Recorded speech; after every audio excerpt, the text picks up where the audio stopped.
예, 우리 같이 인사 나누겠습니다. 일주일 동안 수고하셨습니다. 예, 은혜 받고 돌아갑시다. 예,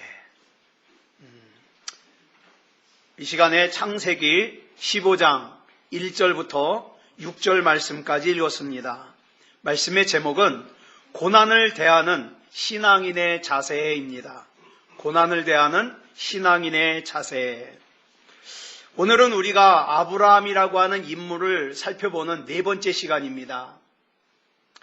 믿음이 전혀 없던 아브라함이 갈대아 우르에서 하나님의 부르심을 받아 믿음의 조상이라고 불려지기까지, 성숙한 믿음을 가지기까지 그 과정을 우리가 쭉 살펴보고 있습니다.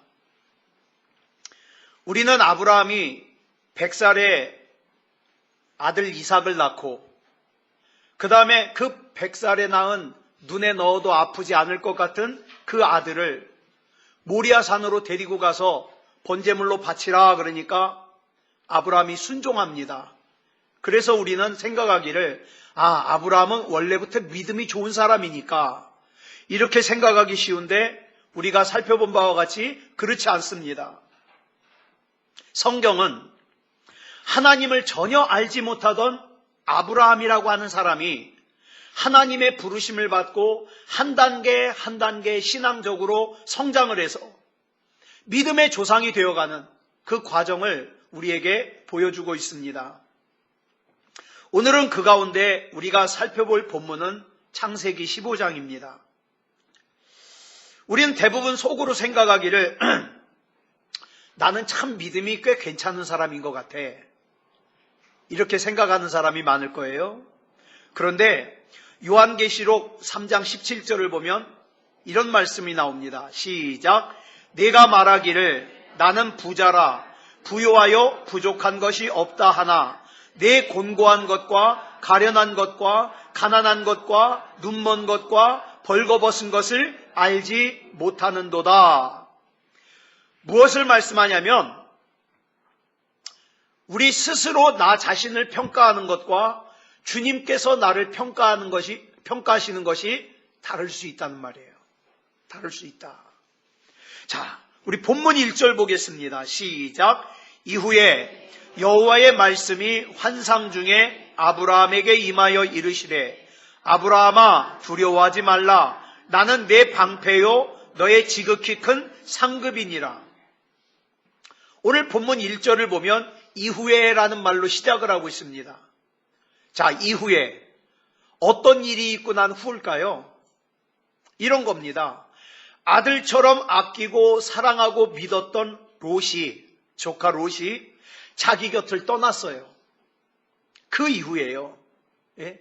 근데 자기 곁을 떠난 그 롯이 그래도 그냥 떠나서 잘 살았으면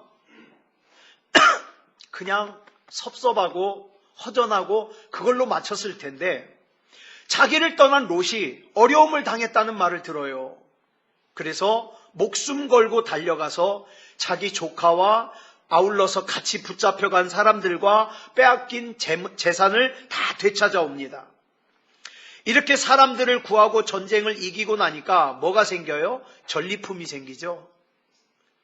그래서 소돔 왕이 사람들만 돌려보내고 빼앗은 재물, 전리품은 아브라함 당신이 가지시오. 그랬더니 아브라함이 나는 하나님께서 주시는 것으로만 살겠다고, 신앙으로 살아보겠다고 그 전리품을 갖다가 거절합니다.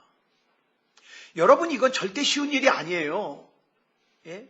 눈앞에 뻔히 내가 손만 내밀면 가질 수 있는 돈이 있어요. 우린 이른바 눈먼 돈이라고 그러죠. 손을 뻗어 가지기만 하면 돼요. 아무도 뭐라고 할 사람이 없어요. 그런데 신앙적으로 찝찝해요. 그렇지만 눈 한번 꾹 감고 양심을 한 번만 배신하면 풍요로워져요. 그 재물을 쓸 수 있잖아요. 이럴 때 우리는 믿음을 지키기가 어렵습니다. 또 그래 나는 한번 믿음이면 영원히 믿음이야 거절했어요. 믿음을 지키고 재물을 포기했어요. 그러더라도 어때요? 살다가 경제적으로 좀 어려움을 만나면 그때 가질 걸. 예? 그때 그 포기했던 것이 아까운 생각이 들고 후유증이 커요. 여러분, 믿음은 허세가 아닙니다. 한순간 할렐루야 아멘하고 믿음의 결정을 내렸다 그래서 100% 믿음의 사람으로 변하는 게 아니에요. 결단하고 난 후에도 여전히 내 삶의 현장에서 믿음 때문에 포기했던 세상의 것들이 아까운 생각이 들고 갈등이 생기는 거예요. 이스라엘 백성들이 그래서 결단을 하고 애굽에서 출애굽을 해가지고 홍해를 건너 가나안을 향해서 가지만 어때요? 조금만 어려움을 만나면 모세를 원망하고 하나님을 원망하고 애굽으로 돌아가려고 했던 이유가 뭐예요?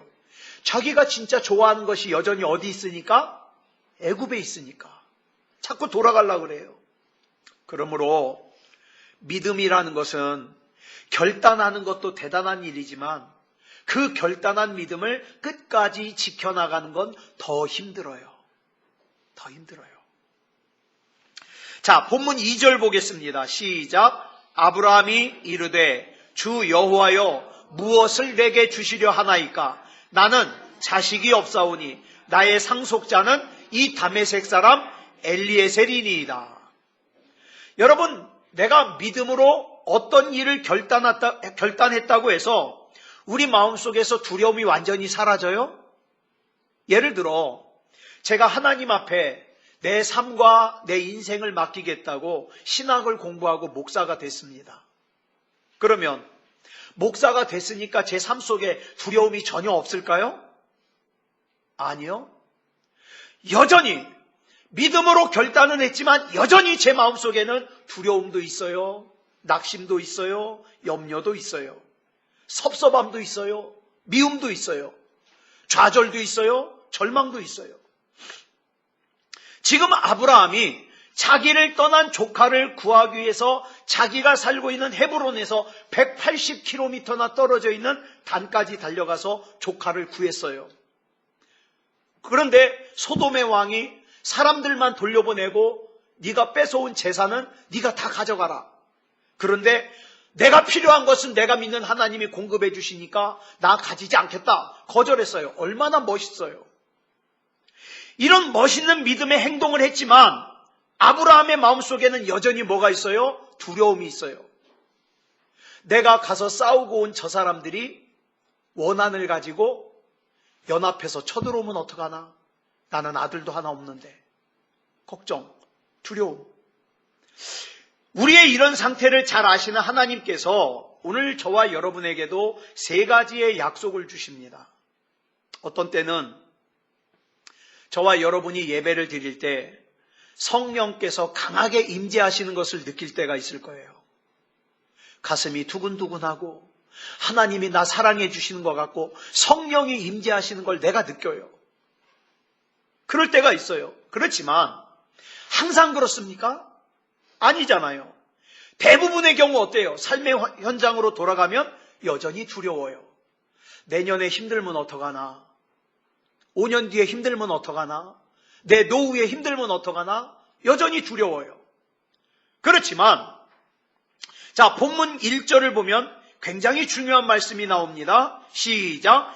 이후에 여호와의 말씀이 환상 중에 아브라함에게 임하여 이르시되 아브라함아 두려워하지 말라. 나는 내 방패요 너의 지극히 큰 상급이니라. 하나님께서 아브라함을 찾아오셔서 제일 먼저 하시는 말씀이 뭐냐? 두려워하지 말라 이 말이에요. 두려워하지 말아라. 그 다음에 두 번째로 하시는 말씀이 뭐예요? 내가 네 방패다. 내가 네 방패다. 세 번째로는 나는 너의 지극히 큰 상급이다. 3 말씀을 하셔요. 그런데 이 말씀에 대하여 아브라함이 뭐라고 얘기합니까? 본문 2절 볼까요? 시작. 아브라함이 이르되 주 여호와여 무엇을 내게 주시려 하나이까? 나는 자식이 없사오니 나의 상속자는 이 다메섹 사람 엘리에셀이니이다. 자, 보세요. 하나님께서 아브라함에게 두려워하지 말아라. 내가 네 방패다. 내가 너의 큰 상급이다. 이렇게 말씀하셨으니까 우리는 당연히 이렇게 생각해요. 그 말씀에 대하여 2절은 아브라함이 믿음으로 고백하는 말일 것이다. 근데 본문 2절이요. 그 믿음의 고백이 아니에요. 이런 뜻이에요. 하나님께서 나의 방패라고 말씀하셨습니까? 하나님께서 나의 지극히 큰 상급이라고 말씀하셨습니까? 웃기지 마십시오. 아들을 주신다고 약속하신 지 벌써 14년이 지났습니다. 근데 여전히 제 아내는 임신을 못하고 있습니다. 동서남북을 보라 그러셨습니까? 보이는 땅을 다 나한테 주신다 그러셨습니까? 그런데 지금도 여전히 나는 내가 묻힐 땅 한 평도 없습니다. 축복을 주신다고 고향 땅을 떠나라고 하셨는데 형통하기는커녕 제가 원래 살고 있던 그 비옥한 초승달 지역인 갈대아 우르하고는 비교도 할 수 없는 척박한 땅인 헤브론에 우리가 지금 이렇게 살고 있습니다. 이 뜻이에요. 그런데 아브라함은 여기서 한 걸음 더 나아갑니다. 이제 저는 하나님의 약속을 믿을 수가 없습니다. 그래서 제 상속자는 하나님이 약속하신 아들이 아니라 우리 집에서 종으로 충성한 저 다메섹 출신 엘리에셀이 제 상속자가 될 겁니다. 이렇게 얘기를 해요. 본문 3절을 보면 아브라함의 마음을 더 잘 알 수 있어요. 이렇게 얘기합니다. 시작. 아브라함이 또 이르되 주께서 내게 씨를 주지 아니하셨으니 내 집에서 길린 자가 내 상속자가 될 것이니이다.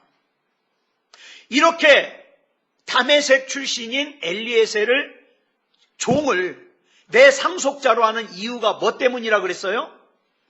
주께서 내게 씨를 주시지 않았기 때문에. 하나님 때문이라는 거예요. 하나님이 안 주셔서 하나님을 원망하고 있는 거예요. 아브라함이. 여러분, 예배 시간에 아멘 아멘 한다고 다 믿음 좋다고 생각하지 마십시오. 삶의 현장으로 나갔을 때 내가 원하는 대로 일이 풀리지 않고 어려움이 지속될 때 우리 마음속에 생기는 하나님에 대한 반항, 하나님에 대한 원망 있을 수 있잖아요. 네?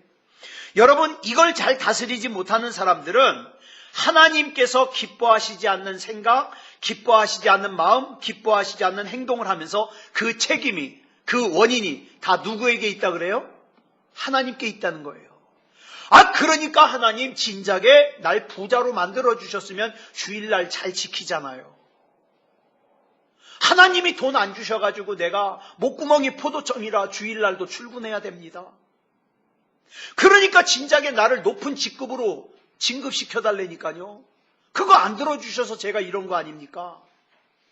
하나님께서 내게 힘을 주시지 않으니까 내가 이렇게 사회생활에서 죄를 지어야 되잖아요.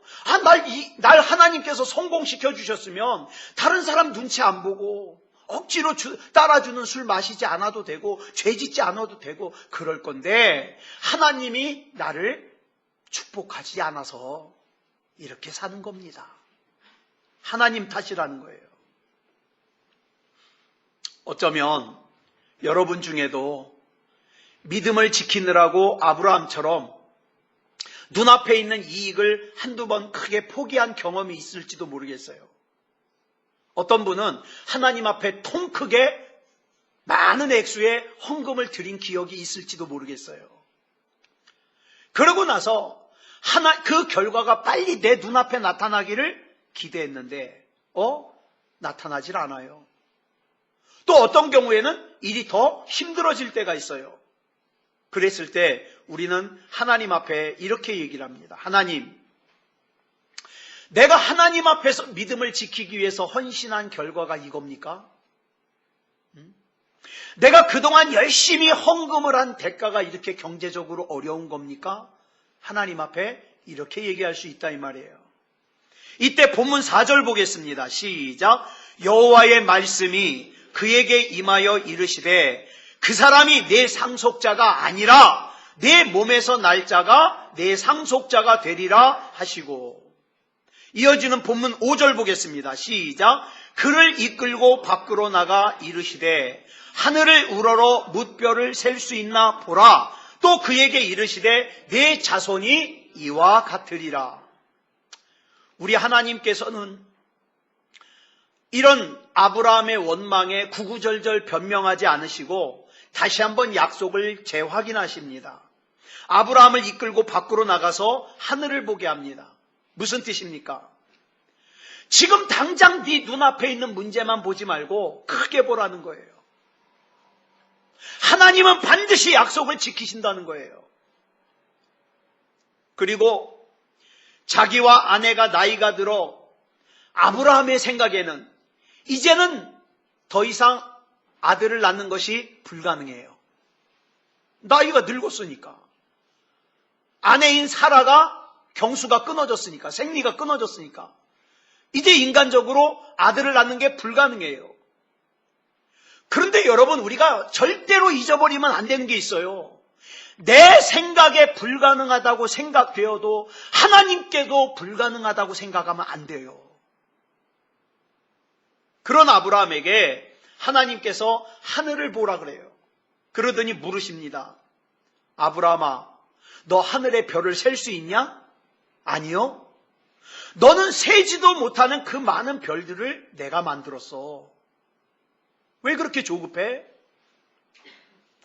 저는 가끔 이제 제 나이가 50대 중반을 넘어가면서 이제 더 이상 꿈을 꿀 수가 없어요. 예. 여기서 얼마나 더 변할까? 꿈을 꿀 수가 없고 이상을 가질 수 없으니까 하나님 앞에 이렇게 기도합니다. 하나님, 이제 더 욕심 부리지 않겠습니다. 그저 사고 치지 않고 목회 잘 마무리할 수 있게만 해 주십시오. 그런데 그런 제게 주시는 말씀이 이사야 55장 8절로 9절 말씀이에요. 그래서 여러분들에게도 자주 이 말씀을 드리는 거예요. 같이 읽어볼까요? 시작. 이는 내 생각이 너희의 생각과 다르며 내 길은 너희의 길과 다름이니라. 여호와의 말씀이니라. 이는 하늘이 땅보다 높음같이 내 길은 너희의 길보다 높으며 내 생각은 너희의 생각보다 높음이니라. 어느 순간에 하나님께서 제게 이런 말씀을 주셔요. 지금 너의 집과 가정은 네 힘으로 세운 거니? 아니거든요. 그래서 제가 그러죠. 아니요. 지금 네가 목회하고 있는 새소망교회는 네 힘으로 세운 거니? 아니요. 내 길보다 높은 나의 길이, 내 생각보다 높은 나의 생각이 너를 지금까지 인도하지 않았냐? 그렇습니다. 그런데 왜 불안해? 그렇죠? 내가 한 게 아무것도 없는데. 하나님의 이 말씀에 아브라함이 어떤 반응을 보입니까? 본문 6절 보겠습니다. 시작. 아브라함이 여호와를 믿으니 여호와께서 이를 그의 의로 여기시고. 아브라함의 인생 가운데, 여러분, 우리가 아브라함을 흔히 믿음의 조상이라 그러잖아요. 근데 아브라함의 이야기 가운데 믿음이라는 단어가 여기서 처음 나와요. 여기서. 그런데 우린 여기서 이 믿음이라는 말에 주의를 해야 됩니다. 예배당에 나와서 예배를 참석한다고, 그 다음에 내가 직분이 있다고 믿음이 다 있는 게 아니라는 거예요. 예? 진짜 믿음은, 잘 들으세요. 내가 하나님께 반항할 수밖에 없는 상황에서도 내가 여전히 하나님을 신뢰하면서 내가 주님을 믿습니다 라고 고백할 때 그때 진정한 믿음이 있다는 거예요. 여러분, 상황 좋을 때 할렐루야 아멘 누가 못합니까? 그렇죠? 어쩌면 여러분 주변에 교회를 떠나 가정으로 돌아가면, 사회생활로 돌아가면 하나님 안 믿는 사람과 도저히 구별이 안 되는 삶을 사는 사람들이 있을 수 있을 거예요. 세상 사람들이 먹는 거 똑같이 먹고, 세상 사람들이 생각하는 거 똑같이 생각하고, 그저 주일날 교회 오는 것만 달라. 본문에 나오는 아브라함도 보세요. 본문 6절에서 아브라함이 여호와를 믿으니까 여호와 하나님께서 그것을 의로 여기셨다 그랬어요. 즉 아브라함의 믿음을 하나님께서 인정하신 거예요. 그죠? 근데 그 다음 7절을 보자고요. 믿음을 인정하셨는데 7절 시작. 또 그에게 이르시되 나는 이 땅을 내게 주어 소유를 삼게 하려고 너를 갈대아인의 우르에서 이끌어낸 여호와라. 아브라함이 하나님께 믿음을 인정받고 난 후니까 하나님께서 나는 이 땅을 내게 주려고 너를 갈대아 우르에서 데리고 나왔다. 이렇게 말씀하시면 당연히 저와 여러분 같으면 어떻게 대답할 거예요? 아멘! 그래야 되지 않아요? 그런데 아브라함이 뭐라 그런지 아세요? 8절 시작. 그가 이르되 주 여호와여 내가 이 땅을 소유로 받을 것을 무엇으로 알리까? 하나님께서 이 땅을 진짜 내게 주신다는 증거를 보여달라는 거예요. 우리도 이런 증거를 하나님 앞에 요구할 때가 있잖아요. 제가 아주 어렸을 때 이런 기도를 한 적이 있어요. 하나님, 이거 응답하시려면 제 눈앞에 요게 딱 보이게 해주십시오. 기도원이 그런 기도했잖아요. 양털은 적게 해주시고 옆에 땅은 마르게 해주시고, 또 양털은 바짝 마르고 옆에 땅만 적게 해달라고. 저도 그런 기도 많이 했어요. 앞에 보이게 해주시옵소서. 눈을 딱 뜨니까 보여요, 안 보여요? 안 보여요. 그러니까 뭐라 그래요? 그러면 그렇지. 제가 그랬어요. 제가. 예. 한참 결혼 정년기가 됐을 때는 하나님, 오늘 12번째로 보이는 자매가 제 와이프감인 줄 믿습니다. 그러고서 학교 다닐 때 학교에서 돌아다녀요. 12번째, 한 번, 두 번, 세 번, 네 번. 근데 12번째에 굉장히 이상하게 생긴 자매가 보이는 거예요. 제가 그랬죠. 하나님 취소. 내 맘대로. 전 별의별 기도 다 했어요, 여러분. 예. 예. 우리도 이런 증거를 하나님 앞에 요구할 때가 많이 있잖아요. 그런데 그런 아브라함이 믿음의 조상이 됐어요. 그러면 저와 여러분도 믿음의 조상이 될 수 있다, 없다? 있다, 없다? 있다. 예. 아브라함이 하나님의 약속에 대하여 증거를 요구하자 하나님께서 증거를 주시겠어요, 안 주시겠어요? 주십니다. 주셔요. 그 증거가 본문 9절 이하에 나오거든요. 같이 읽겠습니다. 시작. 여호와께서 그에게 이르시되 나를 위하여 3년 된 암소와 3년 된 암염소와 3년 된 수양과 산비둘기와 집비둘기 새끼를 가져올지니라. 자, 지금 여러분의 상황이 설교가 잘 들리지 않는 상황이에요. 왜? 너무 걱정이 충만해서. 정말 하나님 앞에 반항하고 싶을 정도예요. 하나님, 세상에 하나님 모르는 사람들도 많은데, 하나님 제대로 안 믿는 사람도 많은데, 왜 나에게, 내가 이렇게 하나님 잘 믿는데 나에게 이런 일이 생깁니까? 이런 반항을 하고 싶을 때가 있잖아요. 그런 힘든 때, 그런 답답한 상황에서 하나님께서 말씀하시면 막 반박하고 싶은 그런 상황일 때, 지금 아브라함도 하나님의 축복의 약속은 받았지만 지금 당장 빈손이에요. 땅도 없고 아들도 없고 빈손이에요. 그러니까 하나님이 약속하신 축복이 피부적으로 와 닿아요, 안 와요? 안 와요. 그 안 되면 어떡하냐 이 말이에요. 내 평생을 바쳐서 내가 하나님 앞에 희생하고 헌신하고 봉사하고 충성하고 그랬는데 나중에 보니까 말짱 아무것도 아니야. 얼마나 억울하냐 이 말이에요. 지금 아브라함도 하나님의 축복의 약속은 받았지만 지금 당장 빈손이라 하나님의 약속이 지금 피부적으로 와닿질 않은 거예요. 그래서 일종의 반항을 하는 자세로 증거 보여달라는 거예요. 증거 보여주십시오. 그 복을 내게 주신다는 증거를 보여주십시오.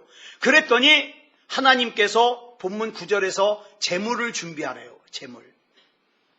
이 제물을 뭐 하려고 준비하라 그럴까요? 제물은 왜 준비해요? 어려워요? 제물은 왜 준비해요? 제사 드리려고. 쉬운 줄 알았는데 제물은 제사 드리려고 준비해요. 그죠? 제사는 오늘날에 뭐예요? 예배예요. 예배. 저 쉬운 것만 물어봐요. 자, 그런데 여러분 잘 들으세요. 하나님께서는 하나님의 약속의 증거를 뭘 통해서 주실까요? 살아있는 예배를 통해서 주십니다. 그러니까 여러분, 하나님 앞에 증거를 받고 응답을 받으려면 예배 잘 드려야 돼요. 예배. 여러분을 향한 하나님의 약속의 증거 역시 뭘 통해서 주셔요? 살아있는 예배를 통해서 주셔요.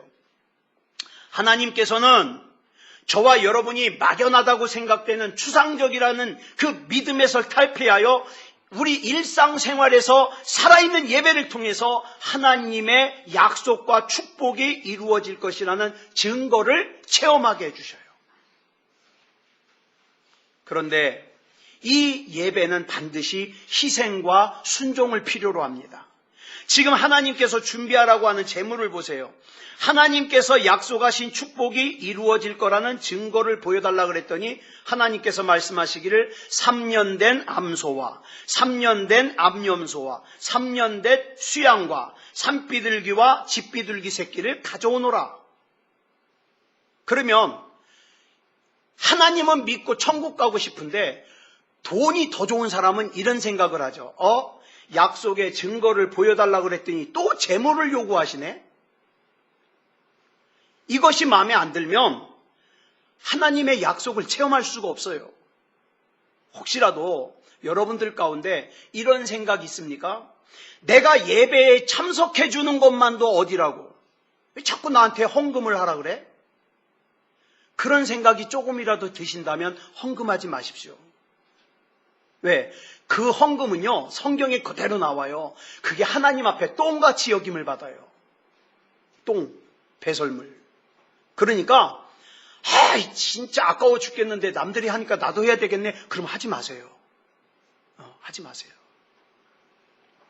그러나 하나님의 약속과 증거를 체험하는 살아있는 예배를 원하신다면 정말 점없고 흠없는 내 마음과 내 중심과 내 정성이 담겨있는 제물을 준비하는 게 옳습니다.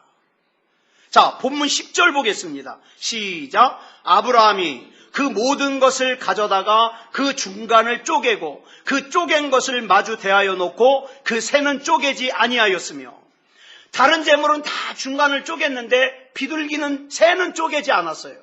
그게 예전에 제가 어떤 분의 설교를 듣는데 이러더라고요. 이건 왜 그러냐? 아브라함이 아직도 반항하는 마음이 있어서 끝까지 순종을 거부한 거래.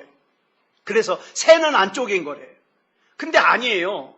레위기 1장 14절로 17절을 보면 비둘기는 쪼개지 말라고 율법에 나와 있어요. 비록 아브라함이 레위기보다 앞에 사람이지만 하나님의 영의 인도하심 가운데 이런 하나님의 법규를 지켰다고 보는 게 옳아요. 끝까지 반항한 게 아니라. 근데 문제는 그 다음이에요. 본문 11절 보겠습니다. 시작. 솔개가 그 사체 위에 내릴 때에는 아브라함이 쫓았더라. 여러분, 우리가 하나님 앞에 순종해서 희생하여 예배를 드리려고 그러면 다 박수치고 다 환영하고 다 좋아해 줍니까? 아니요. 생각지도 않았던 솔개가 나타나가지고 어떻게 해요? 예배를 방해해요. 나는 정말 은혜가 충만하게 오늘 참 하나님이 주실 은혜를 사모하면서 예배에 나왔는데 생각지도 못했던 솔개가 나타나가지고 은혜 받을 마음을 갖다가 팍 다 휘저어버려요. 여러분, 우리는 이런 솔개의 방해가 있다는 사실도 알아야 되지만 더 중요한 것은 우리 자신이 예배를 드리려고 하는 다른 사람의 솔개 역할 또는 예배의 방해자가 절대로 되면 안 되겠다. 그래서 다른 어떤 날보다도 주일날 또 예배 드리는 때는요, 입조심, 행동 조심하는 거예요. 내가 솔개가 되지 않으려면. 게다가 본문 12절 보겠습니다. 시작. 해질 때에 아브라함에게 깊은 잠이 임하고 큰 흑암과 두려움이 그에게 임하였더니, 여러분, 축복의 새벽 바로 직전에는 공포의 순간이 다가옵니다. 이 내용을 우리 생활에 적용시켜 보겠습니다. 하나님의 축복이 저와 여러분의 생활에 임하기 전에 먼저 저와 여러분의 순종과 희생의 예배가 필요해요. 그래서 내가 하나님 앞에 순종과 희생의 예배를 드리려면 주변 사람들이 다 박수를 쳐주고 칭찬하고 환영을 해줘도 힘들 판인데 분명히 방해꾼이 나타나요. 조롱하는 사람이 나타나요. 이렇게 방해꾼이 등장했다는 것은 하나님의 축복이 눈앞에 임박했다는 걸 기억하시기 바랍니다. 여러분이 살아있는 믿음을 가지고 있다면 죽음과도 같은 고통 속에서도 하나님을 신뢰할 수 있어야 됩니다. 저는 지금까지 전도사 생활, 목사 생활 하면서 지속되는 어려움 앞에서 처참하게 무너지는 믿음을 여럿 봤어요. 처음에는 자기가 합리화시켜요. 무너지는 것을 합리화시켜요. 이렇기 때문에 예배를 드릴 수가 없다. 합리화시켜요. 그런데 나중에 아주 처참하게 무너져 버려요. 반드시 기억해야 될 것은 내가 하나님께 반항하고 싶을 정도로 어려운 상황이 되었을 때 그때가 바로 우리의 신앙의 허세를 벗어버리고 진짜 믿음을 증명할 수 있는 때라 이 말이에요. 여러분 잘 아시는 다니엘서 3장을 보면 바벨론의 느부갓네살 왕이 두라 평지 위에다가 자기의 모양으로 큰 신상을 세워놓고 절을 하게 해요. 그러면서 말하기를 이 신상에 절을 하지 않는 사람은 지위 고하를 막론하고 누구든지 잡아다가 풀무불에 던져라. 그런데 다니엘의 세 친구 사드락, 메삭, 아벳느고가 우상에게 절할 수 없다고 거절하다가 붙잡혔습니다. 자, 이제 마지막으로 느부갓네살 왕이 그 다니엘의 세 친구 사드락, 메삭, 아벳느고에게 이렇게 말합니다. 같이 읽겠습니다. 시작. 사드락, 메삭, 아벳느고야, 너희가 내 신을 섬기지 아니하며 내가 세운 금신상에 절하지 아니한다 하니 사실이냐? 이제라도 너희가 준비하였다가 나팔과 피리와 수금과 사면금과 양금과 생황과 및 모든 악기 소리를 들을 때 내가 만든 신상 앞에 엎드려 절하면 좋거니와 너희가 만일 절하지 아니하면 즉시 너희를 맹렬히 타는 풀무불 가운데 던져 넣을 것이니 능히 너희를 내 손에서 건져낼 신이 누구이겠느냐 이렇게 말해요. 그러자 사드락, 메삭, 아벳느고가 이렇게 대답합니다. 시작. 느부갓네살이여, 우리가 이 일에 대하여 왕에게 대답할 필요가 없나이다. 왕이여, 우리가 섬기는 하나님이 계시다면 우리를 맹렬히 타는 풀무불 가운데에서 능히 건져내시겠고 왕의 손에서도 건져내시리이다. 그렇게 하지 아니하실지라도 왕이여, 우리가 왕의 신들을 섬기지도 아니하고 왕이 세우신 금신상에게 절하지도 아니할 줄을 아옵소서. 우리가 하나님께 예배를 잘 드리고 신앙생활 잘하면 하나님께서 능히 우리를 이 어둡고 죄악이 관영한 세상 가운데서 우리를 건져내실 겁니다. 우리는 대부분 여기까지 믿음이라고 생각해요. 그런데 우리의 기대와 우리 앞에 있는 상황과 처지가 다르게 펼쳐진다면 어떡할 거예요? 내가 기대한 게 이게 아닌데 다르게 펼쳐질 때, 그럴 때 우리는 많이 시험에 들어요. 내가 이러려고 이제까지 예수 믿었나? 여러분, 그럴 때 누가 이렇게 고백하시겠습니까? 그러나 그렇게 하지 아니하실지라도 왕이여, 우리가 왕의 신들을 섬기지도 아니하고 왕이 세우신 금신상에게 절하지도 아니할 줄을 아옵소서. 나는 내가 기대한 대로 되어도, 내가 기대한 대로 되지 않아도 나는 하나님을 섬기겠습니다. 누가 이렇게 고백하시겠어요? 자, 우리 반주 준비해 주시고요. 그래서 우리가 우리의 신앙과 우리의 고백을 받으신 하나님 앞에서 우리 이 찬송 부르려고 그래요. 찬송가 413장. 내가 가는 평생이 순탄하고 잔잔해도 좋아요. 이건 정말 더 바랄 수, 더 우리가 더 없이 원하는 거예요. 그런데 때로는 풍파를 만나요. 어려워요. 그러나 그 가운데서도 내 영이 평안할 수 있는 것은 뭡니까? 나는 하나님을 믿기 때문이에요. 우리 이 찬송 부르고 합심으로 기도하겠습니다.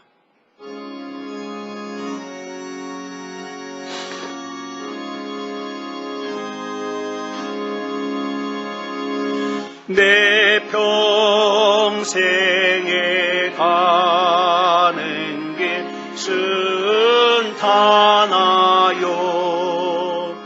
늘 전전한 강 같든지 큰 풍파로 무섭고 어렵든지 나의 영혼은 늘 편하다. 내 영혼 평안해. 내 영혼 평안해. 조마귀는 우리를 삼키려고 입 벌리고 달려와도 주 예수는 우리의 대장되니 끝내 싸워서 이기리라.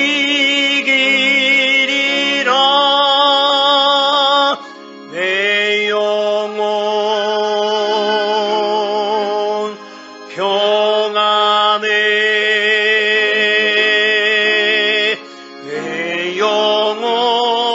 내 영혼 평안해.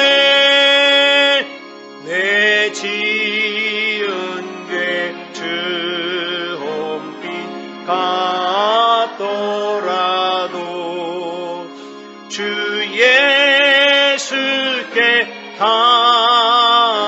가려면 그 십자가 비로소 다시 쓰사 흰 눈보다 더 정하리라. 내 영혼 평안해. 내 영혼 평안해. 조공 중에 구름이 일어나며 큰 나팔이 울릴 때에 주 오셔서 세상을 심판해도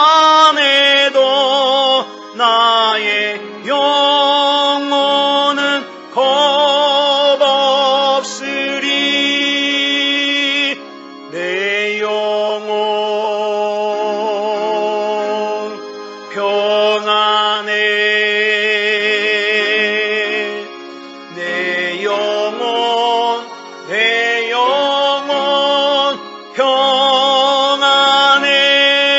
평안해. 아멘. 우리 이 시간 같이 기도하실 때에 하나님, 내 환경이 내가 생각한 것보다 좋더라도, 아니 내가 기대한 대로 되지 않더라도 끝까지 믿음 있게 하시고 하나님을 신뢰하며 승리하는 믿음의 삶을 살게 해 주시옵소서. 우리 같이 합심으로 이 시간 같이 기도하겠습니다. 사랑의 아버지 하나님, 감사합니다. 이 시간에 우리 하나님의 은혜 가운데 창세기 15장의 말씀을 나누었습니다.